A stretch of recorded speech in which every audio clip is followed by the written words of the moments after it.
Our channel accounting फंडा और class 11th की अकाउंटेंसी क्लासेस की जो सीरीज चल रही है उसकी है ये क्लास नंबर 3। और जो चैप्टर हमारा अभी चल रहा है वो है बेसिक अकाउंटिंग टर्म्स, उसकी है क्लास नंबर 3। पिछली 2 क्लासेस में हम कुछ बेसिक अकाउंटिंग टर्म्स को डिस्कस कर चुके हैं, तो जिन लोगों ने अभी तक वो 2 क्लासेस नहीं देखी है आप पहले उन 2 क्लासेस को देखेगा। और आज हम स्टार्ट करेंगे अपनी क्लास नंबर 3। तो चलिए स्टार्ट करते हैं। लास्ट क्लासेस में जो हमने देखा था, हम एसेट्स को डिस्कस कर रहे थे, जिसमें हमने इनटेंजिबल एसेट्स तक हमने डिस्कस कर लिया था, जिसमें इंटेंजिबल एसेट्स थे, करंट एसेट्स थे। एसेट्स की ही आज कैटेगरी वो आगे फर्दर डिस्कस करते हैं। तो चलिए स्टार्ट करते हैं। और आज हमारी क्लास के जो नया एसेट डिस्कस होगा वो होगा फिक्स्ड एसेट। सबसे पहले आप क्या करेंगे, यहाँ पे वीडियो को पॉज कर लें एक बार, और जो भी ये इन्फॉर्मेशन लिखी है इसको आप नोट कर लीजिए और फिर हम डिस्कस करते हैं। तो चलिए देखते हैं फिक्स एसेट्स क्या होते हैं। अब ये थ्योरी क्या लिखी है ये ठीक है, अब आगे देखते हैं। सबसे पहले समझते हैं एक एक करके फिक्स एसेट्स क्या होते हैं। देखिए फिक्स एसेट्स को समझना हम यहाँ से शुरू करते हैं। तो सबसे पहला जहां पर आपने ये इंग्लिश में नोट किया होगा, इसी के नीचे जो अब मैं एक्सप्लेनेशन करूंगा इनका, ये चीज आप हिंदी में नोट करेंगे और जैसा मैं बता रहा हूं आप इसको वैसे ही नोट करें, ठीक है। तो चलिए देखते हैं फिक्स एसेट्स। अब देखिए ये नाम, जैसा इसका नाम है ना, ये काम भी वैसा ही करता है। इसका नाम क्या है, फिक्स्ड एसेट्स, यानी ऐसे एसेट्स जो बिजनेस में क्या कर दिए जाते हैं, फिक्स कर दिए जाते हैं। इनको बिजनेस में क्या कर दिया जाता है, फिक्स। अब यहाँ पे फिक्स का मतलब क्या है, अब देखिए तो क्यों मैं बोल रहा हूँ कि इनको फिक्स कर दिया जाता है। यानी कि पॉइंट नंबर 1 कैसे पहचानेंगे आपकी कोई भी एसेट फिक्स एसेट है कि नहीं है, उसका पॉइंट नंबर 1 ये होगा कि ये ऐसे एसेट्स जो बिजनेस में लाए ही सिर्फ इसलिए जाते हैं कि इनको हम बिजनेस चलाने के लिए लाते हैं। मैं फिर से बोलता हूं, ये वो एसेट्स होते हैं जो हम बिजनेस में क्यों लाते हैं, ताकि इनसे हम बिजनेस को क्या करेंगे, रन करेंगे। यानी इन एसेट्स की हेल्प से हमारा बिजनेस चलता है। ये पॉइंट नंबर 1 है कि बिजनेस में किस पर्पस के लिए लाए जाते हैं, कि ताकि इनसे हमारा बिजनेस चले। पॉइंट नंबर 2 इनको पहचानने का, ये वो एसेट्स होते हैं जो बिजनेस में बेचने के लिए नहीं लाए जाते, बल्कि इसलिए लाए जाते हैं कि इनको ला के हम क्या करेंगे, अपना बिजनेस करेंगे। अब मैं आपको एग्जांपल समझाता हूं। देखिए मेरी एक शॉप है, ये मेरी एक शॉप है और मान लेते हैं किसी भी तरह की शॉप है। अब मैं इसमें आपको बहुत डिटेल में समझाऊंगा कि मैं यहाँ पर आपको 2 चीजें अभी लेके समझाऊंगा। फिलहाल इन दोनों को डिस्कस करते हैं। देखिए मेरी एक ये शॉप है, ये शॉप में, ये मेरा शॉप में फैन लगा हुआ। अब मुझे बताओ क्या ये फैन मैं बिजनेस में बेचने के लिए लाया हूं। मेरी शॉप, अच्छा मेरी शॉप का है ग्रोसरी स्टोर, मेरा तो ग्रोसरी स्टोर है। अब यहाँ मेरा फैन लगा हुआ है, क्या ये मेरा एसेट है। अब देखो एसेट क्यों है, एसेट की डेफिनेशन में ऑलरेडी आपको बता चुका हूं कि एक तो इसको हम कैश में नाप सकते हैं, जो कि मैंने प्रीवियस क्लासेस में आपको बताया होगा, आप और देखेंगे। तो फिक्स एसेट क्यों है ये फिक्स एसेट इसलिए है क्योंकि ये बिजनेस में हम बेचने के लिए नहीं ला रहे हैं, इसको लगा के हमारा बिजनेस का क्या हो रहा है, रन कर हो रहा है। सब दूसरी चीज यहाँ पे ये बिजनेस में हमारा क्या लगा है, शॉप में काउंटर लगा हुआ है। अब बताइए क्या ग्रोसरी स्टोर में जो काउंटर लगा हुआ होता है, क्या वो हम बेचने के लिए लेना, नहीं। इस काउंटर की वजह से क्या हो रहा है, हमारी जो बिजनेस है वो बहुत आसानी से रन हो रहा है। यहाँ पर इसी शॉप के अंदर आपने देखा होगा वेट मशीन लगी रहती है, जिसमें हम सामान तोल के देते हैं। तो क्या बिजनेस में ये ग्रोसरी स्टोर में ये वेट मशीन हम बेचने के लिए लाए हैं, नहीं। ऐसे एसेट्स जो बिजनेस में हम बेचने के लिए नहीं, बल्कि इनको हम लाते ही इसलिए हैं ताकि हमारा बिजनेस आसानी से चल सके। तो वेट मशीन, काउंटर, ये फैन, जो भी सारी चीजें आप देखोगे जो बिजनेस को चलाने में हेल्प करती है, वो हमारे क्या होते हैं, फिक्स एसेट। अब यहाँ पर आप 2 मिनट के रुके। अब मैं आपसे एक चीज पूछना चाह रहा हूं। मैंने अभी बोला कि ये एक शॉप है ग्रोसरी की, यहाँ पे लगा हुआ है फैन है। इसी के बगल में, मेरी ही शॉप के बगल में एक दुकान और है, उस दुकान इलेक्ट्रिकल की शॉप है। ध्यान से देखिएगा। अब यहाँ पे जो मैं पॉइंट बताने चाह रहा हूं, यहाँ पे भी फैन रखे हुए हैं। क्या इलेक्ट्रिकल की शॉप के लिए ये फैन फिक्स एसेट होंगे, आप मुझे बताएंगे। आप ध्यान से देखिएगा, लास्ट क्लास में मैंने करंट एसेट्स की डेफिनेशन आपको बताई थी। करंट एसेट मैंने क्या बताए थे, जो बिजनेस में लाए ही किस लिए जाते हैं, ताकि हम उन्हें बेच सकें। तो इलेक्ट्रिकल की शॉप में जो फैन रखा हुआ है, इस शॉप के लिए ये फैन क्या बनेगा? Current asset. क्यों? क्योंकि इनका बिजनेस ही है क्या करने का? फैन बेचने का। लेकिन क्या ग्रोसरी स्टोर के लिए ये फैन करंट एसेट होगा? आप कहेंगे नहीं, इस फैन को लगा के तो ये अपना बिजनेस रन कर रहे, तो इनके लिए ये क्या बनेगा? Fix assets. प्रोडक्ट एक ही है, लेकिन शॉप के नेचर की वजह से आप देख रहे हो दोनों की कैटेगरी बदल जा रही है। जैसे इलेक्ट्रिकल की शॉप में जो फिक्स्ड इलेक्ट्रिकल की शॉप में जो फैन रखा हुआ है वो करंट एसेट बन रहा है। क्यों? क्योंकि इनका बिजनेस ही किस तरीके का है? इनका बिजनेस ही है पंखे बेचने का। लेकिन ग्रोसरी की स्टोर में ये फैन क्या बन रहा है? फिक्स एसेट, क्योंकि इनका काम पंखा बेचना नहीं है, इनका काम है ग्रोसरी स्टोर, यानी ग्रोसरी के आइटम्स बेचना। ये फैन तो इनके यहाँ पे क्या कर रहा है? हेल्प कर रहा है। एक और एग्जांपल देखिए आप, इस ग्रोसरी स्टोर में क्या लगा हुआ है? फर्नीचर रखा हुआ है, लेकिन इसी मेरी शॉप के बगल में एक फर्नीचर की दुकान है। अब आप बताएं, क्या ये मेरी फर्नीचर की दुकान है, मेरी शॉप के बगल में एक फर्नीचर की शॉप है, उनके यहाँ भी सेम फर्नीचर रखा हुआ है। तो फर्नीचर की शॉप में जो फर्नीचर रखा हुआ है वो तो रखा ही बेचने के लिए, तो उनके लिए वो फर्नीचर क्या बनेगा? Current asset. लेकिन वही फर्नीचर मेरी दुकान में रखा हुआ है, लेकिन ये मेरे लिए क्या बनेगा? फिक्स एसेट, क्योंकि इस एसेट की वजह से क्या हो रहा है? मुझे बिजनेस को चलाने में हेल्प हो रही है। ये तो था। अब देखिए इसकी डेफिनेशन हमने क्या लिखी है। Fixed assets are those non current assets. सबसे पहले तो ये किस कैटेगरी के एसेट्स होते हैं? Non current. करंट एसेट्स मैंने आपको बताया था क्या होता है? वो एसेट्स जो जनरली विद इन 1 ईयर में कैश में कन्वर्ट हो जाते हैं। दूसरी चीज मैंने वहां पे डिस्कस करी थी कि ये हम बिजनेस में लाते ही किस चीज के लिए हैं? बेचने के लिए लाते हैं, सेल करने के लिए लाते हैं। तो क्या फिक्स एसेट्स को हम बिजनेस में बेचने के लिए लाते हैं? नहीं। क्या ये 1 साल के अंदर कैश में कन्वर्ट हो जाएंगे? नहीं। एग्जाम्पल आप देखो, ग्रोसरी की दुकान पे जो वेट मशीन तराजू रखा रहता है वो उनके सालों सालों तक चलता है। क्यों? क्योंकि उनको उसको बेचना नहीं है, तो वो उनके बिजनेस में 1 साल के अंदर अंदर खराब होएगा ही नहीं, बिकेगा ही नहीं, तो वो उनकी दुकान में 1 साल तक रहेगा, 1 साल से ज्यादा रहेगा।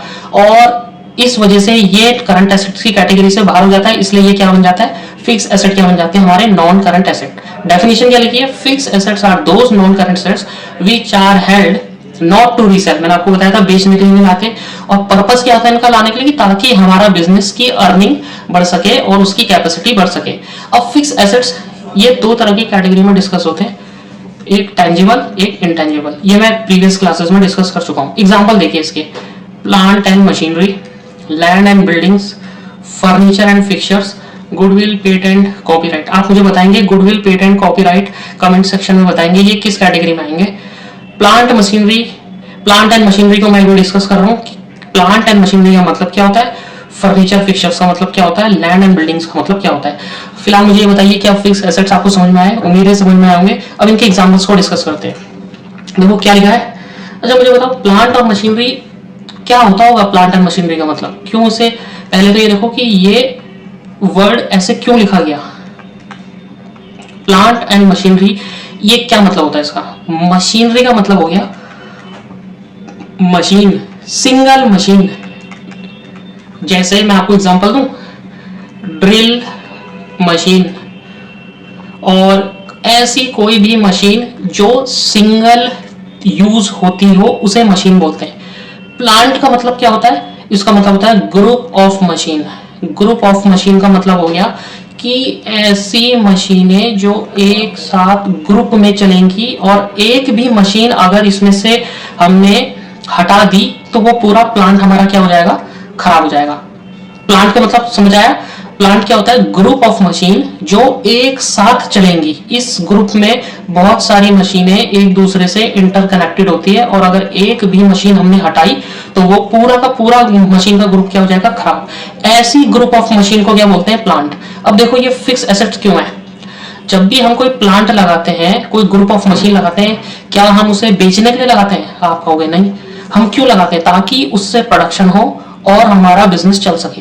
क्या वो 1 साल के अंदर हम उसे बेच देंगे? नहीं। इसलिए ये क्या है? फिक्स्ड एसेट है।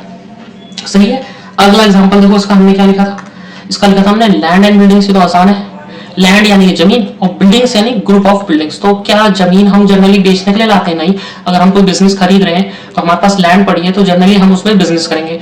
और बिल्डिंग्स भी हमारा क्या हो जाएगा, हम बिल्डिंग्स क्यों खरीदते हैं? बिजनेस करने के लिए। अब आप बोलोगे एक्सेप्शन क्या है? अगर आप रियल एस्टेट का बिजनेस कर रहे हो, कोई बिल्डर है, उसका काम ही है बिल्डिंग बना के बेचने का, तो उसके लिए वो बिल्डिंग क्या बन जाएगी? Current asset. सही है। इसके बाद देखो अगला पॉइंट है, अगला एग्जांपल मैंने बताया था फर्नीचर एंड फिक्सचर्स। मैंने क्या लिखा? फर्नीचर। फर्नीचर तो आपको पता होगा, फिक्सचर्स मुझे बताओ क्या होता है, क्या मतलब होता है, क्यों लिखा गया है ये फिक्सचर्स? खाली फर्नीचर भी तो लिख सकते थे। देखो अकाउंट्स पे जो भी टर्म्स है, हर एक टर्म के पीछे लॉजिक है। जब तक आप इसके पीछे नहीं भागोगे ना कि क्यों बोल रहे हैं, तब तक आपको अकाउंटेंसी में मजा नहीं आएगा। और मैं चाहता हूं कि आप हर शब्द, हर वर्ड, हर टर्म के पीछे उसका पीछे का लॉजिक जानो कि एक साथ क्यों इस टर्म को बोल रहे हैं, या कोई भी टर्म हम डिस्कस कर रहे हैं तो ऐसा क्यों जानना बहुत जरूरी है। खाली फर्नीचर भी तो लिख सकते थे, फर्नीचर और फिक्सचर्स एक साथ क्यों लिखा? देखो फर्नीचर तो आपको पता ही है, जैसे example sofa, chair, table. Fixtures क्या होते होंगे? फिक्सचर्स मैं आपको आपके घर का एग्जांपल देता हूं। फिक्सचर्स का मतलब पता है क्या होता है? ऐसे फर्नीचर की फिटिंग, यानी कि मैं बोलूंगा ऐसी फर्नीचर की फिटिंग्स जो हम फर्नीचर के साथ करवाते हैं। जैसे मैं आपको एग्जांपल देता हूं, मतलब ये क्या होता है कि ये फर्नीचर के साथ फिट होता है। जैसा आपने देखा आपके घर में सपोज करिए जैसे फर्नीचर आया है, टेबल आया है, ठीक है, ये तो टेबल है तो ये तो आप बोलोगे फर्नीचर है। लेकिन आप देखो फिक्सचर्स क्या होते हैं, मतलब आपने देखा पर्दे की रॉड, उस पे पर्दे टंग रहे हैं, क्या आप इसे फर्नीचर बोलोगे? पर्दे की रॉड को क्या आप फर्नीचर बोलोगे? नहीं। ये फिक्सचर्स में आते हैं। कहने का मतलब फिक्सचर्स का मतलब वो होता है जो फर्नीचर के साथ सपोर्ट करते हैं, यानी ये डायरेक्टली फर्नीचर नहीं होता लेकिन ये फर्नीचर के साथ सपोर्ट करता है। जैसे कि आपने देखा होगा आपके घर में जो भी आपका वॉशरूम होंगे उसमें आप क्या करते हो, वो तो प्लम्बिंग वर्क हो गया, लेकिन आपने देखा होगा कि साइड से आप उसमें अदर आइटम्स जो यूज कर रहे हो फिक्सचर्स की होती है। तो बिजनेस में फर्नीचर भी काउंट होता है और फिक्सचर्स भी काउंट होता है। फिक्सचर्स का मतलब होता है कि जो डायरेक्टली फर्नीचर नहीं होता, ये फर्नीचर का सपोर्ट में लगता है, तो इसको बोलते हैं फर्नीचर एंड फिक्सचर्स। तो ये भी हमारे क्या है? फिक्स एसेट्स हैं। मैंने बहुत उम्मीद है बहुत आसान लैंग्वेज में आपको फर्नीचर फिक्सचर समझ में आया होगा। तो चलिए नेक्स्ट आगे बढ़ते हैं, आगे देखते हैं आगे क्या है। Non current assets. अब देखिए ये मैं भी डिस्कस कर रहा था, अब यहाँ पे फिर से इसको डिटेल में पढ़ते हैं। नॉन करंट, पहले तो आप मुझे बताओ करंट एसेट्स क्या होते हैं। मैंने आपको करंट एसेट्स बताए थे कि करंट एसेट्स क्या होते हैं। करंट एसेट्स की मैंने आपको बताया था कि ये बिजनेस में लाए सिर्फ किस लिए जाते हैं, इनको हम बेचने के लिए लाते हैं। करंट एसेट्स की डेफिनेशन क्या थी? इनको हम बेचने के लिए लाते हैं। दूसरी चीज, ये विद इन वन ईयर किस में कन्वर्ट हो जाते हैं? कैश में कन्वर्ट हो जाते हैं। नॉन करंट एसेट्स वो एसेट बन जाएंगे जो करंट नहीं होंगे। अब जो करंट नहीं होंगे इसका मतलब क्या है कि जो इन दोनों कैटेगरी में से अगर एक भी कैटेगरी फेल हो जाए तो वो नॉन करंट एसेट बन जाएंगे। यानी कि अगर कोई एसेट हम बेचने के लिए नहीं ला रहे हैं तो वो हमारा क्या बन जाएगा? Non current asset. अगर वो एक साल के अंदर अंदर कैश में कन्वर्ट नहीं हो रहा है तो वो हमारा क्या बन जाएगा? Non current asset. Non current assets, देखो यहाँ पर डेफिनेशन भी लिखी हुई है। Non current assets are those assets which are non current, कह रहा है वो which are not current asset, कह रहा है नॉन करंट वो हो जाएंगे जो करंट नहीं है। Non current assets are those assets which are held by an enterprise not with the purpose to resale, इन्हें बेचने के लिए लाते ही नहीं है। जबकि ये हमारे क्या होते हैं? एक तरीके से इन्वेस्टमेंट होते हैं जो हमारे बिजनेस के ऑपरेशंस में चलाने में हेल्प करते हैं, ठीक है। और एक सिंपल लैंग्वेज कह सकते हैं कि जितने भी ऐसे एसेट्स जो हम बिजनेस में बहुत लंबे समय तक यूज करेंगे वो सारे हमारे क्या हो जाएंगे? नॉन करंट एसेट्स हो जाएंगे। अब आप मुझे कमेंट सेक्शन में इसके एग्जांपल बताएंगे कि नॉन करंट एसेट के एग्जांपल क्या होंगे। आप मुझे कमेंट सेक्शन पे बताएंगे, मैं वहां आपको रिप्लाई करूंगा कि आपने सही बताया कि गलत। और ये डेफिनेशन यहाँ पे वीडियो को पॉज करके आप नोट कर लेना, ठीक है। आगे बढ़ते हैं, अब देखते हैं वेस्टिंग एसेट। देखो ये आपने जनरली यहाँ तक तो सुना होगा, वेस्टिंग एसेट्स ये आपके लिए नया होगा, इसको यहाँ पे डिस्कस करते हैं। पहले तो क्या करोगे आप? वीडियो को पॉज करो, नोट कर लो, फिर मैं डिस्कस करता हूँ। वेस्टिंग एसेट्स, नाम ही क्या इनका? वेस्ट। तो क्या वेस्ट हो जाते होंगे? जी हाँ, जैसा नाम वैसा काम। वेस्टिंग एसेट्स, ऐसे एसेट्स जो वेस्ट हो जाते हैं। अब आप बोलोगे वेस्ट हो जाते हैं मतलब, यानी कि इनकी डेफिनेशन कैसे पहचानोगे आप? ऐसे एसेट्स जो हमें नेचर ने प्रोवाइड करें, ये हमने बनाए नहीं है, ये हमें नेचर ने प्रोवाइड करें। दूसरी चीज, ये सारी चीजें आपको हिंदी में वीडियो को पॉज कर करके लिखनी है, ताकि आपको बहुत आसानी से समझ में आ सके। कभी भूल जाओ तो दोबारा ये पॉइंट्स देखो तो आपको वेस्टिंग एसेट्स याद आ जाए। और जो ये पॉइंट्स हिंदी में नहीं लिख रहे हैं उनको इस चीज का इफेक्ट तब पता लगेगा जब मैं जर्नल एंट्री समझा रहा हूँ, तब उन्हें समझ में आ रहा होगा कि अभी मैं ये बोल रहा हूँ हिंदी में लिखने के लिए, तो उनको लग रहा होगा कि क्यों लिखे। लेकिन जब मैं जर्नल एंट्री जब मैं समझा रहा हूँ तो उन्हें ये सारी चीजें वहां पे समझ में आएगी कि हिंदी में लिखना क्यों जरूरी था। तो वेस्टिंग एसेट्स क्या होते हैं कि ये हमें नेचर ने प्रोवाइड करे होते हैं, पहली चीज। दूसरी चीज, ये एसेट्स एक टाइम पीरियड के बाद क्या हो जाएंगे? खत्म हो जाएंगे। मैंने क्या बोला? नेचर ने प्रोवाइड करें, हमको इनसे बेनिफिट मिलेगा लेकिन एक लिमिटेड पीरियड ऑफ टाइम तक, ठीक है।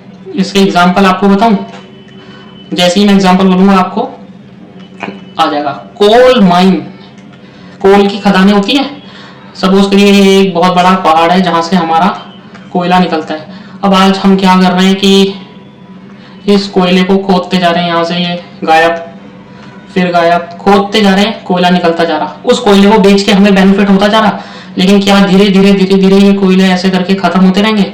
एक समय आएगा कि कोयल की खदान खत्म। इसका दूसरा एग्जांपल आपने देखे होंगे, ऑयल वेल्स, तेल के कुएं। दुबई में जो भी आज कंट्रीज हैं, यानी जो भी ये गल्फ कंट्रीज हैं, उनके पास तेल के कुएं हैं।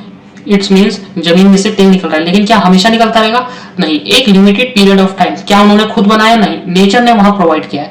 तो वेस्टिंग एसेट्स का मतलब होता है कि जिन्हें हम नेचर ने प्रोवाइड किया है और ये एक टाइम पीरियड के बाद बेनिफिट देके खुद ब खुद क्या हो जाएंगे? खत्म हो जाएंगे। तो इनको बोलते हैं वेस्टिंग एसेट्स। इसके बाद यहाँ पे डेफिनेशन हो गया, wasting assets are assets that have limited useful life and whose value decreases over time due to use, passage of time और natural exhaustion। वही जैसे जैसे हम उनको यूज करते रहेंगे वो क्या हो जाएंगे? खत्म, ठीक है। तो वेस्टिंग एसेट से तो काफी आसान था। इसके बाद लिक्विड एसेट, देखिए ये भी एक टॉपिक है, लिक्विड एसेट। पहले क्या करेंगे? वीडियो को पॉज करेंगे और नोट करेंगे। उम्मीद है नोट कर लिया होगा। अब समझते देखो, नाम ही क्या है इसका? लिक्विड। लिक्विड का मतलब क्या होता होगा? पानी, तरल पदार्थ जिसको बोलते हैं लिक्विड एसेट। बिजनेस के पॉइंट ऑफ व्यू से लिक्विड एसेट का मतलब क्या होता होगा? बिजनेस के पॉइंट ऑफ व्यू से अब ये आपने क्या करना है? इस डेफिनेशन के नीचे ये हिंदी में जो मैं एक्सप्लेन कर रहा हूं वो पॉइंट आपको लिखना है। लिक्विड एसेट का मतलब ऐसे एसेट जो बहुत जल्दी किसमें कन्वर्ट हो जाते हैं? बहुत जल्दी कन्वर्ट हो जाएंगे किसमें? कैश में। वो एसेट जो बहुत तेजी से कैश में कन्वर्ट हो उसको बोलेंगे लिक्विड एसेट। अब देखो मैं आपको कुछ एग्जांपल्स बताता हूं, आप मुझे बताओ सबसे ज्यादा लिक्विड एसेट क्या होगा? लिक्विड एसेट की डेफिनेशन क्या होती है? ऐसे एसेट जो बहुत तेजी से बहुत जल्दी किसमें कन्वर्ट हो जाते हैं? कैश में। तो सबसे ज्यादा लिक्विड एसेट क्या होगा? कैश। इसको मैं ऐसे बनाता हूं, यानी कि सबसे तेजी से कन्वर्ट होने वाला वो क्या होगा? कैश। बोले ये तो है ही कैश में, तो सबसे लिक्विड एसेट क्या होगा? कैश। कैश के बाद क्या आएगा? बैंक, क्योंकि बैंक से पैसा निकालो कैश में कन्वर्ट। इसके बाद देखो आप अब ये फिलहाल लिख लो क्योंकि मैं आपको आगे समझाऊंगा। डेटर्स, डेटर्स क्या होते हैं? इसके बाद आप बोल सकते हो ये BR है, BR का मतलब बिल रिसीवर्स। तो ये इसका फॉर्म है, यानी सबसे तेजी से 1 2 3 4। इसके आगे फिर आप और जोड़ सकते हो स्टॉक। अब ये टर्म्स, ये स्टॉक हो गया, बिल रिसीवेबल हो गया, ये आगे आएंगी तब मैं आपको समझाऊंगा। अभी नेक्स्ट बेसिक अकाउंटिंग टर्म्स में देखो, ये क्लासेस जो चल रही हैं यहाँ मैं बेसिक अकाउंटिंग टर्म्स पे इतना जोर क्यों दे रहा हूँ? क्योंकि ये आप मानिए पूरी अकाउंटेंसी में हमें बेसिक अकाउंटिंग टर्म्स ही पढ़नी है। अब आगे वाले चैप्टर्स में क्या पढ़ेंगे? फिर आगे वाले चैप्टर्स में हम इन्हीं का एडवांस वर्जन पढ़ेंगे, यानी कब इनको यूज करना है, कब नहीं करना। तो यूज कब करना है, कब नहीं करना, कैसे करना है, वो तो हम तब जानेंगे जब हमारे ये बेसिक कॉन्सेप्ट्स क्लियर होंगे। और जिसके ये बेसिक अकाउंटिंग टर्म्स, जिसने मेरी ये बेसिक अकाउंटिंग टर्म्स की क्लासेस देख ली होगी, उसे जर्नल एंट्री और उसके आने वाले चैप्टर्स बहुत इजी तरीके से समझ में आएंगे, ठीक है। तो लिक्विड एसेट्स आपको समझ में आ गए होंगे। इसके बाद एक एसेट और बचा है, फिक्टिशियस एसेट। उसे मैं अभी डिस्कस नहीं करूंगा, उसे मैं डिस्कस करूंगा जब हम चैप्टर पढ़ेंगे प्रॉफिट एंड लॉस अकाउंट, यानी जिसको 11th में बोलते हैं फाइनल अकाउंट। तो आप देखिए अब तक के आपने ये एसेट्स का सारा क्लासिफिकेशन मैंने कौन कौन से एसेट्स आपने पढ़ लिए। अब यहाँ पर एक बार एक चार्ट आप मेरे साथ प्रिपेयर करेंगे और आप बताएंगे कि कौन सा आपने पढ़ा। सबसे पहले हमने कौन सा एसेट पढ़ा था, हमने कौन कौन से पढ़ लिए हैं, पहले ये देखते हैं। हमने क्या टेंजिबल एसेट्स पढ़ लिए? आप कहोगे हाँ, टेंजिबल एसेट्स हम पढ़ चुके हैं, इनटेंजिबल एसेट्स हम पढ़ चुके हैं। इसके बाद फिक्स्ड एसेट्स हमने आज की क्लास में ही डिस्कस किया। फिक्स्ड एसेट्स ये हम पढ़ चुके हैं। करंट एसेट्स हम पढ़ चुके हैं। नॉन करंट एसेट्स हम पढ़ चुके हैं। लिक्विड एसेट मैंने आपको पढ़ा दिए। इसके बाद आज ही क्लास में हमने वेस्टिंग एसेट्स पढ़ लिए हैं। इसके बाद इसी चार्ट को आगे बना लेना। वेस्टिंग एसेट्स के बाद हमने क्या पढ़ा? लिक्विड एसेट पढ़ा है। और एक लास्ट जो हमारा बचा है फिक्टिशियस एसेट, इस एसेट को मैं डिस्कस करूंगा फाइनल अकाउंट वाले चैप्टर में। तो ये आपके सारे एसेट्स थे। अब क्या करना है, मैं कुछ एग्जांपल्स लिख रहा हूं आपको, कमेंट सेक्शन में आपको बताना है कि हर एग्जांपल के आगे आपको इसकी कैटेगरी लिखनी है और ये बताना है कि ये कौन सा एसेट होगा। तो चलिए मैं यहाँ पे लिखना शुरू करता हूँ। यहाँ पे लिखते हैं, मैं इसको मिटा देता हूँ। ये चार्ट नोट कर लो पहले वीडियो को पॉज करके, और फिर मैं यहाँ पे लिखना शुरू करता हूँ। अब एग्जांपल मैं लिख रहा हूँ, आपको क्या करना है, इनके आगे बताना है। जैसे हाल फिलहाल के लिए मैं लिख रहा हूँ प्लांट एंड मशीनरी। इसके बाद जब बेसिक अकाउंटिंग टर्म्स पूरे खत्म हो जाएंगे, plant and machinery, land and buildings, इसके बाद आप लिखेंगे गुडविल, फिर आप लिखें पेटेंट्स, और फिर आप मुझे बताएं फर्नीचर, फैन, कूलर। ये मेरा बिजनेस है, उस बिजनेस में मेरा ये सारी चीजें यूज हो रही हैं। और राइस, ग्रोसरी स्टोर है मेरा, लो मैंने ये भी लिख दिया, ग्रोसरी स्टोर है और ये सब चीजें वहां पे यूज हो रही हैं। बोले ग्रोसरी स्टोर में प्लांट एंड मशीनरी का क्या काम है, तो अभी बता देते हैं क्या काम है। राइस हो गया और वेट मशीन, ठीक है। ये कुछ एग्जांपल्स है, इसके आगे आपको लिखना है कि ये किस तरह का एसेट है, और कोई ऐसा एग्जांपल जो आपको खुद आ रहा हो वो भी आप कमेंट सेक्शन में बताएंगे, ठीक है। तो यहाँ तक सही है? कोई डाउट अगर किसी को भी इस टॉपिक में, एसेट्स वाले किसी भी टॉपिक में डाउट हो तो कमेंट सेक्शन में मुझे बता देना अपनी प्रॉब्लम, मैं वहां आपको रिप्लाई कर दूंगा। क्लास को यहीं तक रखते हैं आज। एसेट्स हमारे सारे कंप्लीट सिवाय एक के, फिक्टिशियस एसेट, वो हम जब चैप्टर फाइनल अकाउंट पढ़ेंगे तब डिस्कस करेंगे। तो क्लास आज की यहीं तक रखते हैं। उसके बाद नेक्स्ट टॉपिक अब जो हम देखेंगे लायबिलिटीज का, वो हम नेक्स्ट क्लास में देखेंगे। तो चलिए मिलते हैं आपसे नेक्स्ट क्लास में।